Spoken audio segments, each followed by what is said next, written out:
Prime Minister Motley tours flood-affected communities. The island's newest senator sworn in. And in sports, the Windies women go 2-up in their T20 series against South Africa.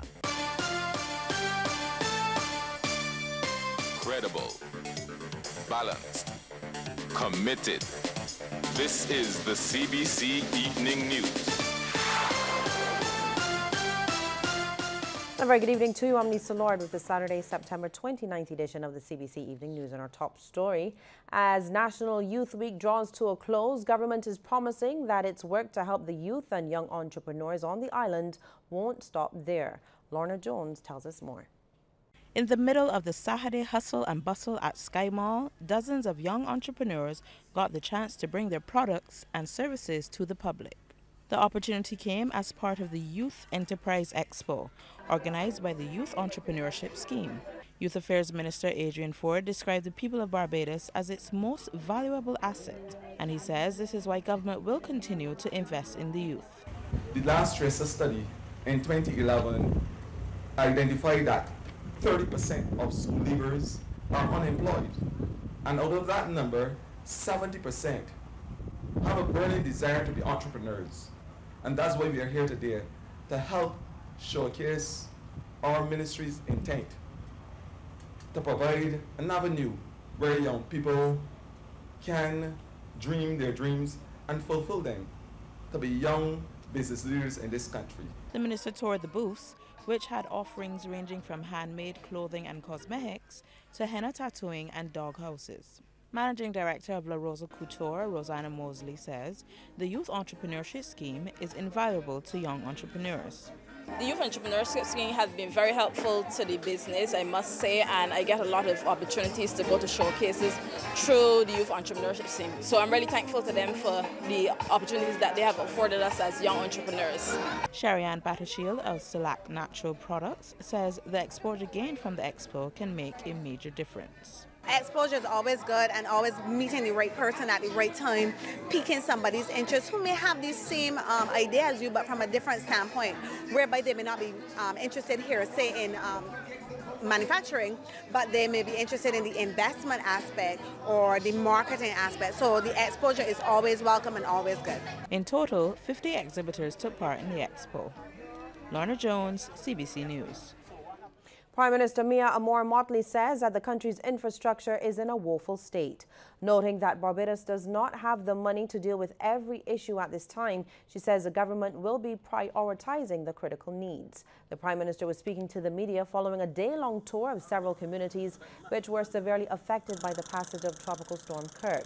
The storm dumped heavy showers on Barbados for about 13 hours between Thursday night and yesterday morning, resulting in severe flooding in several areas. She was joined on the tour by several ministers, including Attorney General Dale Marshall and Minister of Home Affairs Edmund Hinkson. Prime Minister Motley returned to the island early this morning after leaving the UN General Assembly in New York earlier than scheduled in order to assess the damage caused by the system. Between the various ministries, we are going to go after it systematically. We also have some development work that we have to do with respect to loans that will be critical. The biggest claim on our public infrastructure is water and sewage. Thereafter, it's going to be drainage, it's going to be roads. And you can't ignore infrastructure for as long as we've been ignoring it and expect that it's still going to function in the same way. Think about it in terms of your house. If you don't maintain things in your house and you just leave it there, after a while it's just going to fall into desuetude or not be able to be used at all. A country is no different. So when we say sometimes to people that we are focusing on needs and not wants, it's because we understand that the needs of the country in terms of public spaces, be able to avert drainage problems, to be able to avert flooding, to be able to avert problems with the roads. Everybody complains with what has happened to the shocks, the tires, the cars. All of these things are as a result of a lack of attention to detail and not prioritizing how we spend public money.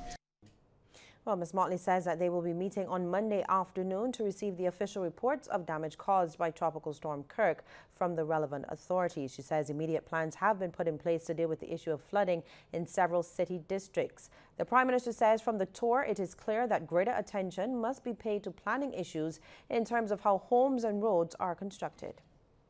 We need to be able to look also at the fact in the medium to long term that a lot of roads have been built in Barbados without any kind of proper drainage or channeling of water and without sufficient attention to gradient. So if the gradient of the road is going in the wrong direction, the water will also go in the wrong direction. In other instances, there have been cases where developments have been done and regrettably houses have been placed in the middle of bottoms, and I don't need to tell you why it is called a bottom, because it collects. So we have to pay greater attention to the planning issues, because if not, we will pay one day, regrettably. In some instances as well, we recognize that some is just marshy land, and we ought not really to be building on marshy land wherever possible going forward.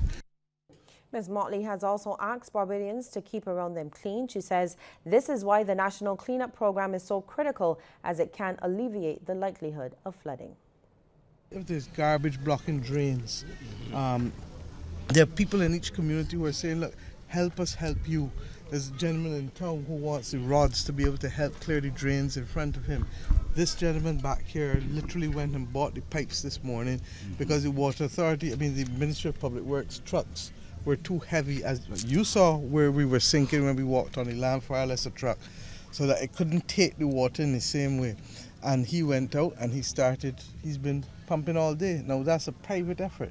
We will supplement that this afternoon with a larger pump that can help take some of the water and then bring longer hoses to get it out.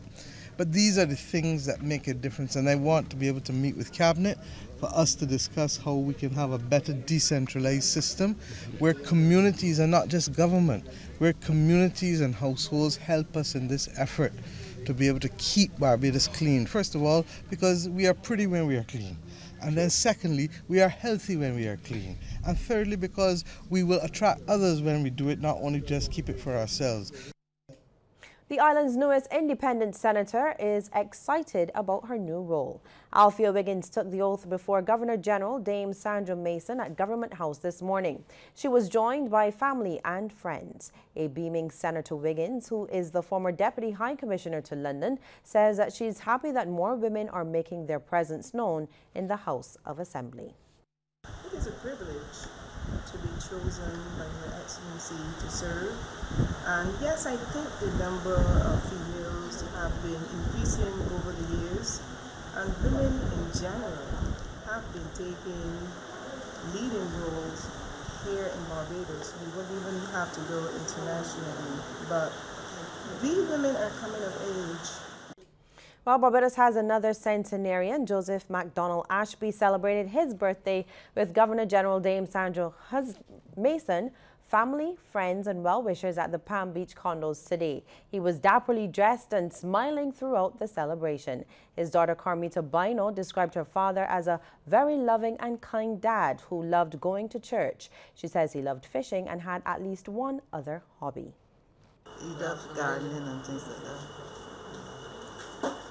So I wish them let him do his gardening, because the day you start that, you might not do it. A founding member of the History Department at the University of the West Indies Cave Hill campus was this morning described as a man who loved the discipline of history and embodied the principles of fairness, kindness and respect for others in his life and work. And members of the university community joined family, friends and loved ones assembled at the St. Lucie Parish Church to bid farewell to historian Dr. Anthony Phillips. Dr. Anthony Phillips had a lifelong passion for learning and teaching, and he dedicated 41 years to the UWI Cave Hill campus.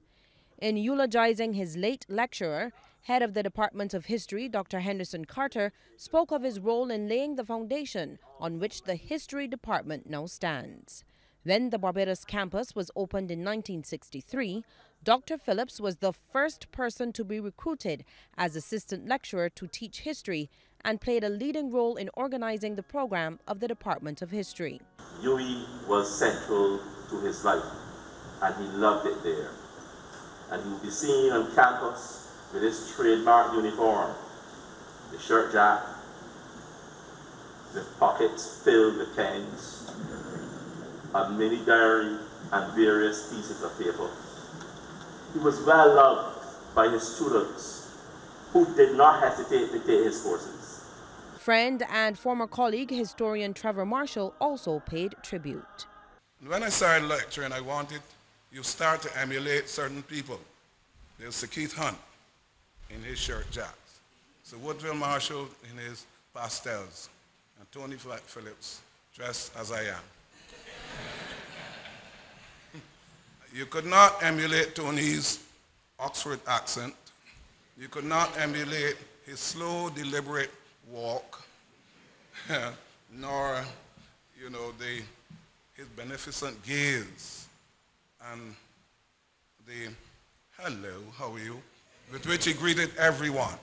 In delivering the sermon, Reverend Canon Curtis Goodridge told the congregation that they must prepare themselves because God has prepared a room for everyone in heaven. Earthly homes may be overcrowded. Hotels may be overcrowded, and you may have to look for somewhere else. But thank God, this morning, heaven will not be overcrowded. For there is a room. He says, I go to prepare a place for you. And he is preparing a place for each and every one of us. But he goes on to say, if I go and prepare a place for you, I will come again. Dr. Phillips leaves to mourn his wife Sylvia and two daughters, Angela and Joan. May he rest in peace. 3 St. Michael men have been remanded to Her Majesty's Prison at Dodge, charged with the theft of close to 24 pigs. They are 41-year-old Marlon Fitzgerald Boxill of Lodge Hill, 21-year-old Kemar Shamar Turton of Lewis Gap Greenhill, and 48-year-old Robert DaCosta Walker of numbers 36 Seclusion Gardens, Black Rock. Police say that Boxill, Turton, and Walker appeared before Magistrate Lorianne Smith Bovell at the District F Magistrates Court yesterday, charged with the theft of 21 pigs and 12 bags of pig feed. Lawmen say the offences were committed between June 19th and 20th this year at Green and St. Andrew. The 3 men were remanded until Monday, when they will reappear at the District D Magistrate Court. A 4th man, Jamal Lewis, who was arrested and charged with the 3 accused, is waiting to have his day in court as he is currently receiving medical attention at the Queen Elizabeth Hospital. Well, the Caribbean Examinations Council, or CXC, is one step closer to developing the CXC Learning Hub. On Monday, October 1st, a selected group of learners and teachers from across the Caribbean will start beta testing the CXC Learning Hub. Approximately 1,000 students and teachers from 7 Caribbean states will have access to the hub as they test its various features. The initial beta test will be conducted for 1 month, and testers will have access to all the current features of the hub. These features include assessment tools, specimen papers, study resources, including sample study guides, and general resources.